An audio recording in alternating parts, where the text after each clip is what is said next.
Hi everyone, and welcome to another episode of Radiant Central, and I'm your host, Natasha St. Michael, and today I want to talk about probiotics. Get a lot of questions about probiotics. I would say out of all the supplements, probiotics are the most popular and most talked about, and most questions come up. And so today I want to kind of share what my opinion is on probiotics. Should you be eating fermented foods, or should you take a supplement? But first, I want to talk about what probiotics are. I find the more you know what they are, the more informed you are, the better and the easier it is to make more sort of informed choices for your situation and your lifestyle. So pretty much, probiotics are friendly bacteria or friendly microorganisms or friendly yeasts and fungi as well. And the whole world is covered in bacteria and microorganisms and yeasts and molds and fungi, everything. And there's good, friendly ones, and there's bad ones. And the world cannot exist without both. Okay, they both live together. But you don't want one to fall off balance or weaken, because then the other one will take over and things will fall off balance. Okay, so an example of that would be, let's say, the good bacteria suddenly dies off. Then the bad bacteria has more of a chance to grow and become bigger and take over. And that's why people get sick. So pretty much your body, it's not only, a lot of times people focus on sort of your gut flora or the friendly bacteria in your digestive system, but your actual whole body, the inside of your body and the outside of your body, is full of friendly bacteria and unfriendly bacteria as well. Everything is living like together and you're covered in it pretty much. And so what you want to do in order to maintain balance and maintain health and prevent illness and disease is you want to make sure that those friendly bacteria are healthy and they're vibrant and they're multiplying and they're colonizing and they're populating in you. Okay? And so the main thing is, when it comes down to taking care of that friendly bacteria in your body, is you want to be doing things that support the health of it. And how that would be would be to make sure that you're healthy and strong and that you're not exposing your body to things that are going to kill that bacteria.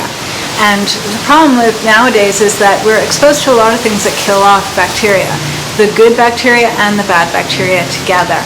Most antibacterial products and agents and chemicals and medications don't know the difference between good bacteria and bad, and they just kill everything off. So let's say someone gets sick, right, and they take a course of antibiotics. Those antibiotics are going to kill off all the good friendly bacteria along with all the bad. And a lot of times people notice that when they take like a course of antibiotics, is that they could become susceptible to getting other problems, right? They get yeast infection or fungal infections, all sorts of stuff comes up while they're on the antibiotics. And that's because all the good bacteria has been wiped out of them with the bad bacteria.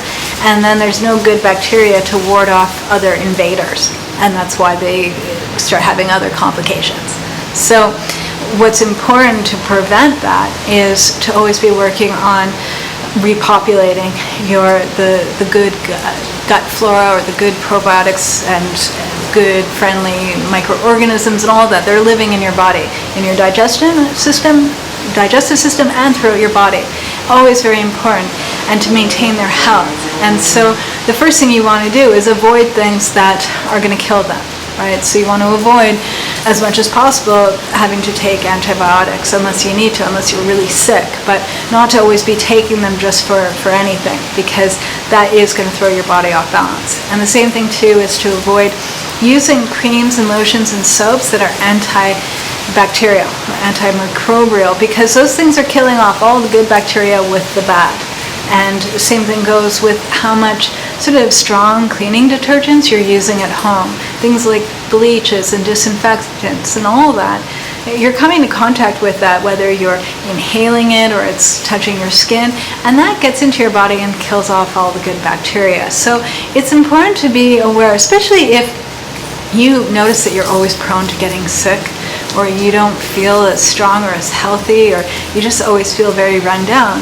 That could very well have to do with not having sort of a good population of good, strong, healthy bacteria in your body. And that for a lot of people, they notice that once they kind of work on strengthening that and introducing more perhaps fermented foods or probiotics into their diet, which is introducing more healthy bacteria into your body so that it repopulates it, that they feel much better. And they feel that they're able to actually ward off a lot of illnesses that they're normally prone to, or that their digestive system works better, or they just overall feel much better, more healthier, stronger, and vital. So very, very important. And I want to mention a few other things that people are not always aware of that might be causing harm to that good bacteria in your body. And that includes tap water, right? If you're drinking tap water that's been chlorinated, or it's been treated with antimicrobial or antibacterial chemicals, is that you're drinking that, and that is killing off the good bacteria in your body. So if you have been drinking tap water that's been treated, my suggestion is to move towards having spring water or getting a very good water filtration system that you know is eliminating the chlorine and the water treatments. Another thing too is anything that is irritating your digestive system. Okay, so foods that you're perhaps sensitive to or allergic to that cause diarrhea, or even alcohol that also irritates the digestive system, or taking laxatives or having colonics or enemas, all of that is wiping out the good bacteria in your digestive system.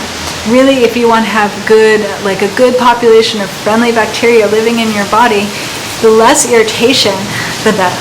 Okay, and that if you notice that you're chronically having this stool and an irritated digestive system, then my suggestion is to really work on repopulating your gut flora, because it definitely probably is going down. And normally when it's strong and vital and working well, you have less digestive issues in general. Okay, so that's usually an indication something's going wrong. But it's important to also know what the root cause. Another thing too is stress. People don't realize just how much their mind and their thoughts are connected to their body, and especially to their digestive system. For a lot of people that are very sensitive, is that the moment they get nervous or stressed or worrisome about something, is that they get stomach aches, they get a very irritated digestive system, they lose stool, they have full-on diarrhea. And that's not helping the good gut flora either. It's flushing it out pretty much. Okay, so that's something too to take into consideration. So how do you rebuild that good gut flora? How do you rebuild those healthy microorganisms and healthy and friendly bacteria in your body? Well, there's different ways of doing it. The first thing is to avoid the things that are killing them, number one. The second thing is to be introducing, I would say, foods that contain them. Okay, so anything that's fermented, it contains healthy, living, friendly bacteria. And so you're introducing that in your body. By consuming it, it's going to help to populate and multiply in your body and live in your body. One thing to take into consideration, though, is that not all strains of probiotics actually live and stay in your body. Oh, some of them do. Okay, so some of them come in and they live and they reproduce and they populate and they colonize inside of you. Other ones might just stay for a few days or a few weeks, but then either die off or are eliminated. And so knowing that, it's really important to have, I would say, many sources of different varieties or different strains of probiotics. And the more variety you have, the more you're sort of covering your bases. Because pretty much there's thousands of different species and strains of probiotics, different microorganisms and bacteriums. And so pretty much if you're having different, let's say, fermented foods, then you're more likely to be getting different strains, and then some of them will stay in you and some of them will leave. And it just kind of covers things better than just always having the same thing. And I would say, when it comes down to my opinion of whether to take a probiotic supplement or eat fermented foods, I would go more in the direction of eating fermented foods, because you're going to get a lot more strains, and they're alive. You're guaranteed they're alive. If they're fermenting your food, they're alive. Whereas when you're actually getting a pill, you never know if that strain is really alive or not. A lot of times they'll say only buy probiotics that are refrigerated, because you're more guaranteed they're alive, but you never know. You don't know how they've been transported and how high the heat is and how they've been treated, nothing. And whereas if you're eating fermented food, freshly fermented food, you're definitely guaranteed that there's live cultures in there. And so I would go more in that direction. But there's certain cases where perhaps taking a probiotic would be a good thing to do. And I would say in cases where someone's traveling, if anyone's ever traveling to kind of foreign places where it might be more susceptible to food poisoning or more bacteria in the foods, things like that, my suggestion is to take a probiotic supplement while you're traveling, because that could really very well help to prevent any kind of bacterial infection or any kind of issue with the food. Okay, a lot of people, like I live in Southeast Asia, and for a lot of people that travel here, it really helps them to kind of ward off any kind of food poisoning is taking a probiotic. Also in cases too, like let's say someone is just getting off of a round of antibiotics, my suggestion would be is to eat fermented foods as well as taking perhaps one bottle, taking a dose every single day and finishing that bottle of probiotics while every day also eating fermented foods, so that you flood your body with good bacteria, especially after taking antibiotics, which might have killed off a lot, and especially if you're getting yeast infections and fungal infections from taking the antibiotics, then I would suggest it's almost kind of like doubling up the friendly bacteria by taking both the supplement and fermented foods every day until you finish the bottle of supplements, and then stop and continue eating fermented foods. The main thing is that it's not about just eating fermented foods for a week or two and seeing what happens. It's about doing it forever and having it as regularly as possible. If you have in your daily diet just a little bit every day, that can really help to strengthen your immune system and just ensure that you've got a good amount of healthy bacteria living in your body.